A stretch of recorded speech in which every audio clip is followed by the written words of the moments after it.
Hace unos meses se inició la primera legislatura del Congreso de la Ciudad de México. Para esta primera etapa, los diputados capitalinos ya trabajan en la Ley de Desarrollo Metropolitano y por primera vez ejercerán la facultad de poder enviar al Congreso de la Unión una serie de iniciativas. Pero, ¿qué leyes impulsarán para ayudar a las policías para abatir la delincuencia? Por ejemplo, ahí tienen ustedes el caso de las mujeres que son secuestradas y violentadas en el metro, o el caso de los comerciantes que son extorsionados. ¿Cómo será la manera de legislar de Morena? ¿Tratarán de llegar a consensos con las demás fuerzas políticas o solo utilizarán su mayoría? ¿Aprobarán todo lo que mande la nueva jefa de gobierno? Esta noche hablaremos claro y de frente sobre estos importantísimos temas con el diputado José Luis Rodríguez, quien es el vicecoordinador de Morena en el Congreso. Quédese conmigo esta noche. El programa va a estar muy bueno. Esto es Frente a Frente, periodismo con responsabilidad. Comenzamos.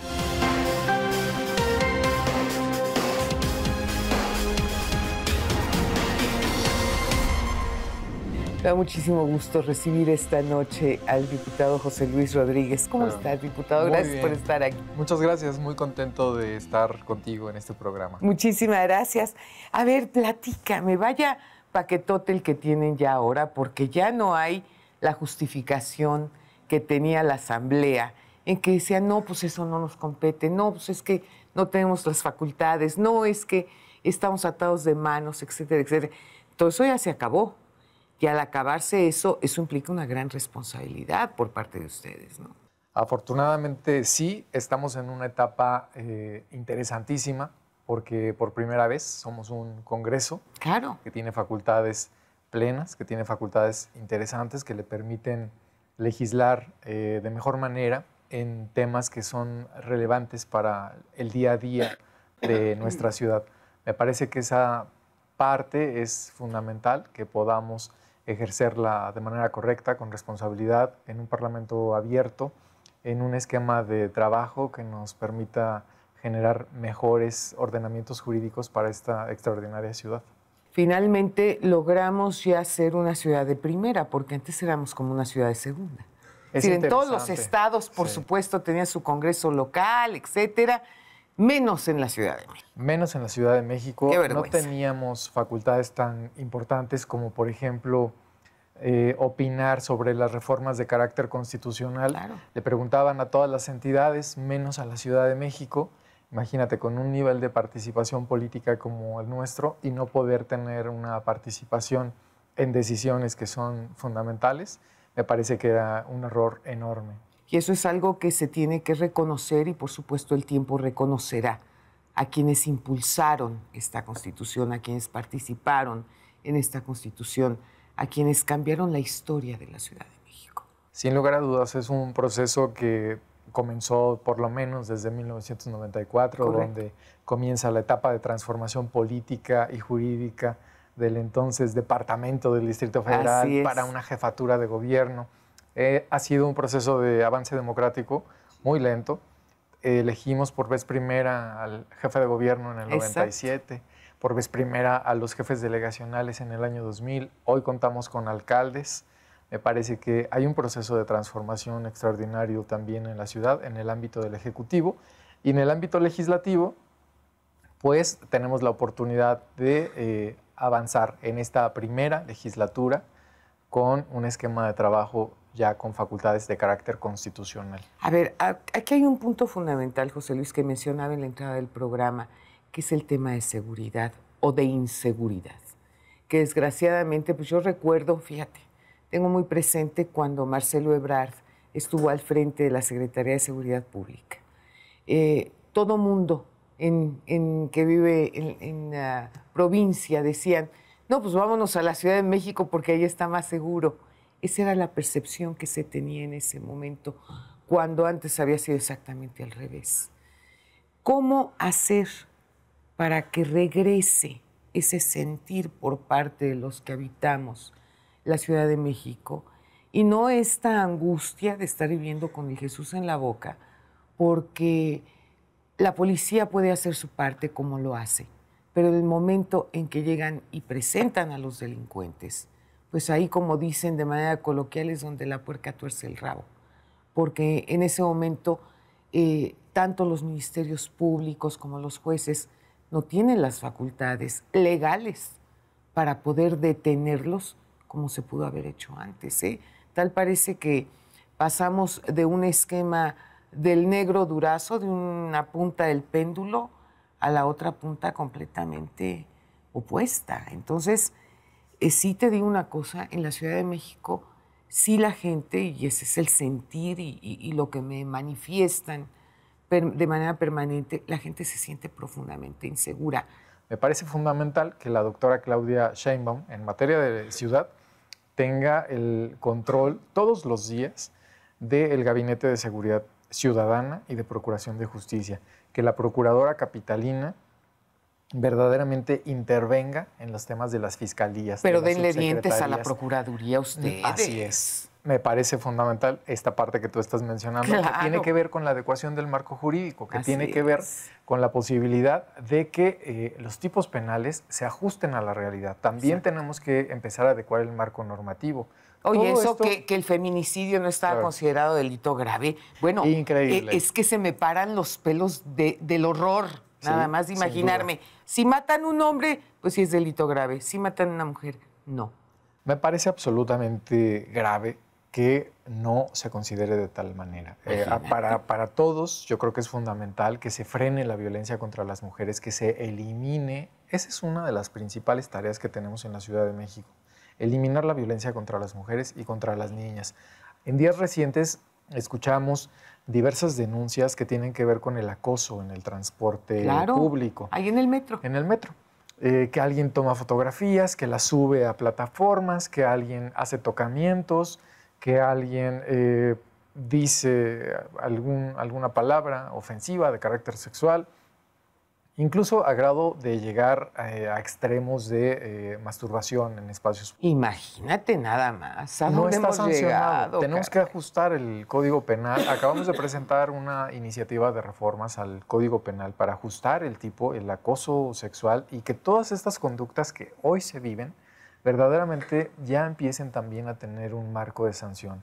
Que el derecho también haga su función de acción social, de cultura, de transformador, y que nos permita empezar a tener reglas diferentes. Mira, hay un punto aquí que acabas de mencionar que me parece muy importante y que no es cuestión de modas, es cuestión de principios elementales, de respeto hacia la convivencia con los demás. Yo tengo muy presente, pues, hace algunos años, ¿no? Era considerada faltas a la moral, que era algo que se sancionaba, ¿no? Bueno, ahora ves impunemente a la gente desnuda ahí en Reforma e Insurgentes, totalmente desnuda, ¿eh? No creas tú que con taparrabos, no. Totalmente desnuda, bailoteando a las 2 de la tarde. Y dices, bueno, ¿qué es esto, por vida de Dios? ¿Qué es esto? No es que me espante el cuerpo humano, pero caray, hay niños. Todo tiene una edad para ver ciertas cosas en la vida, ¿no? Entonces, estas son las cosas que yo soy madre de familia, yo soy abuela. Evidentemente no me interesa que mis nietos chiquititos estén viendo eso. Todo tiene una edad. A todos nos parece que es importante que cambiemos la ecuación, como por ahí alguien dice, que cambiemos las reglas y que también cambiemos nuestro esquema de participar en lo público, en lo que nos toca a todos, en lo que nos afecta a todos. Y que es ahí donde tenemos que empezar a centrar la atención. Por eso te lo pido, porque ustedes son nuestros representantes. Exacto. Entonces, como ciudadana, no te lo pido, te lo imploro. Es una exigencia. Por favor, escúchenos, porque nosotros podemos llegar y hablar con ustedes y decirles, a ver, yo siento que la falla está en esto, en esto, en esto, en eso. Sí, pero los legisladores son ustedes los que tienen esa facultad.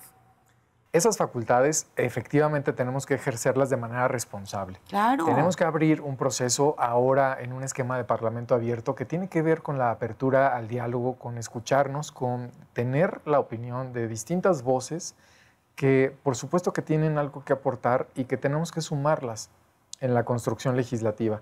Me parece que ese esquema y ese modelo de construir agendas ciudadanas en lo colectivo es importante, agendas legislativas que verdaderamente toquen los problemas que tenemos en realidad, en el día a día en nuestra ciudad, que ahí es donde queremos tener un proceso de intervención seria, claro. Un proceso que verdaderamente ataque los problemas y que le dé las herramientas, que le dé las armas necesarias a seguridad ciudadana, a procuración de justicia, para que puedan hacer su al chamba. Ejecutivo, claro, que la doctora o quien gobierna la jefatura de gobierno de la Ciudad de México, en este caso la doctora Claudia Sheinbaum, tengan las posibilidades reales para poder incidir de manera directa en la atención de los problemas. Pues vaya paquetote, y desde algún lugar de Europa tenemos a José Luis Belmar con Una mujer en la historia.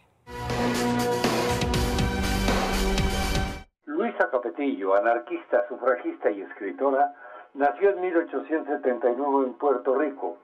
Fue la más famosa organizadora de uniones laborales de su país y peleó siempre por los derechos de los trabajadores y de las mujeres. Promovió el ideal anarquista y el feminismo a través de sus escritos. Luchó siempre por la igualdad de derechos para la mujer, mejoras salariales para los obreros y la lucha de clases en favor del socialismo libertario. En 1904, Luisa empezó a escribir ensayos titulados Mi opinión acerca de sus ideas, las cuales fueron publicadas en diarios radicales y de la Unión de Trabajadores.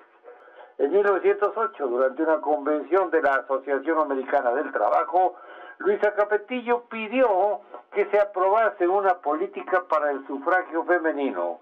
Insistió que todas las mujeres deberían tener los mismos derechos para votar que los hombres. Ayudó a que se aprobara la ley de salario mínimo. Murió de tuberculosis en octubre de 1922. Desde Europa, José Luis Belmar presentó para Frente a Frente a Una mujer en la historia, Luisa Capetillo.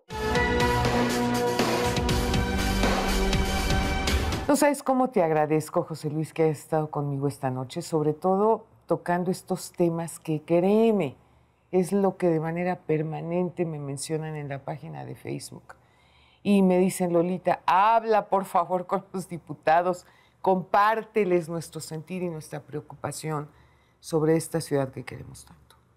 Eso es fundamental. Yo te agradezco enorme que me des la oportunidad de recoger estas inquietudes, de recoger estas demandas ciudadanas, de escuchar tu voz y de, por supuesto, replicarlo de manera directa en el Congreso de la Ciudad de México. Invitarles a que nos visiten, invitarles a que estemos atentos. Yo sí te agarro la palabra y sí voy, Claro que sí. Me va a dar mucho gusto claro que, sí. que puedas estar con nosotros en el recinto. Encantada que nos acompañes y que entremos a este proceso de construcción legislativa en favor de la ciudad, en favor de los problemas que tenemos, que recuperemos la seguridad, que recuperemos la paz de esta extraordinaria ciudad. Sí, muchas veces lo que yo le comento al público, ustedes no necesitan tener un cargo de elección popular. Basta con querer participar, basta con tener ese sentido de responsabilidad ciudadana, que eso es lo que muchas veces se nos olvida, porque somos muy buenos para exigir, pero ¿dónde queda nuestra responsabilidad como ciudadanos? Así es, nadie se salva solo, es en colectivo, es así como podemos avanzar. No se pierda nuestro próximo programa. México vive tiempos de cambio, tiempos de dar la cara, tiempos para hablar frente a frente. Muy buenas noches.